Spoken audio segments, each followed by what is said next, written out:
For centuries, it was a city of empires and legends, a crossroads of history. But lately, its name has become synonymous with something else entirely, a brutal war that just wouldn't end.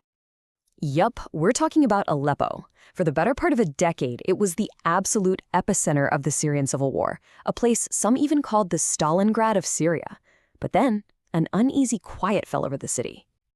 So after a devastating battle ended back in December 2016, President Bashar al-Assad, with a lot of help from Russia and Iran, took firm control. And for 8 years, a kind of fragile, scarred stability returned.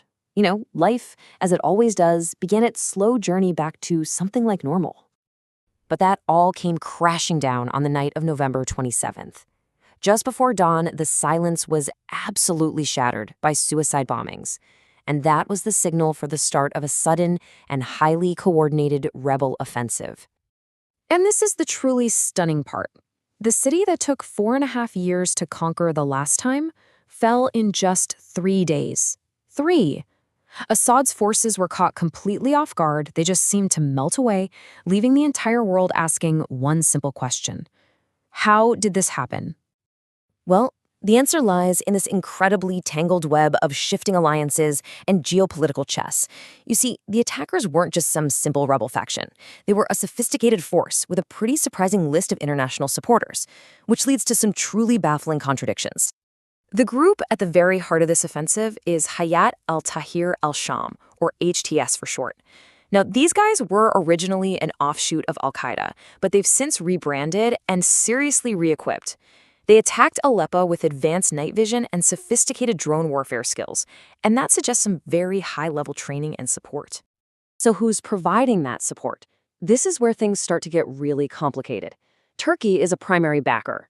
Ukraine, looking to strike at Russia wherever it can, has reportedly provided training.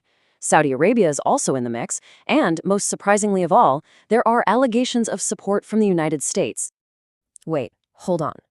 The United States? This is the central puzzle. For years, the main American ally on the ground in Syria has been a completely different group, one that is a sworn enemy of HTS and its Turkish backers. So, how is this even possible? Okay, to understand this, let's just look at the two main groups the U.S. has supported.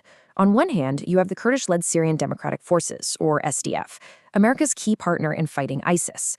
But then, on the other hand, you have HTS, whose main ally, Turkey, considers the SDF to be terrorists. So the result is that the U.S. appears to be backing two sides who are actively fighting each other. It's a policy of pure contradiction. To make any sense of this, we really need to understand the four main players on Syria's complex chessboard.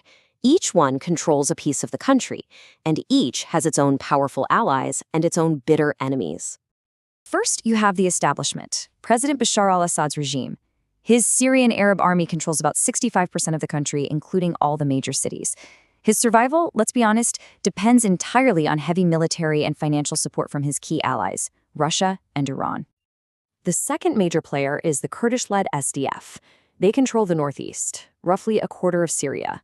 And, like we said, they've been America's #1 partner in defeating ISIS. But their success is seen as a major security threat by their northern neighbor, Turkey.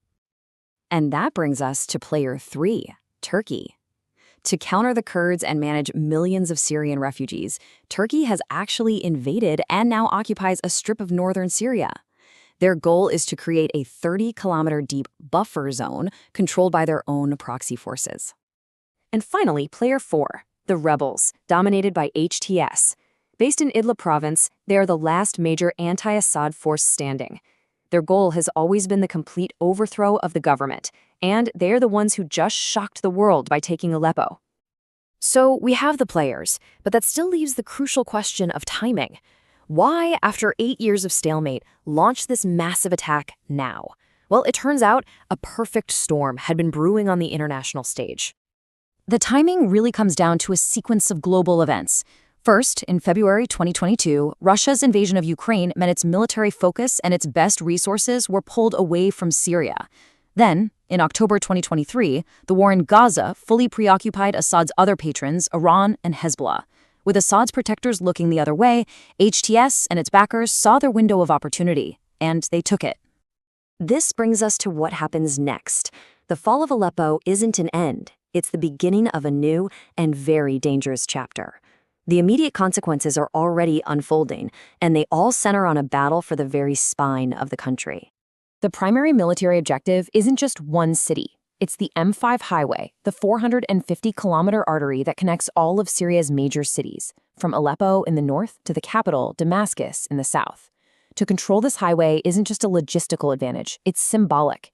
It means controlling the economic and political lifeline of the entire country.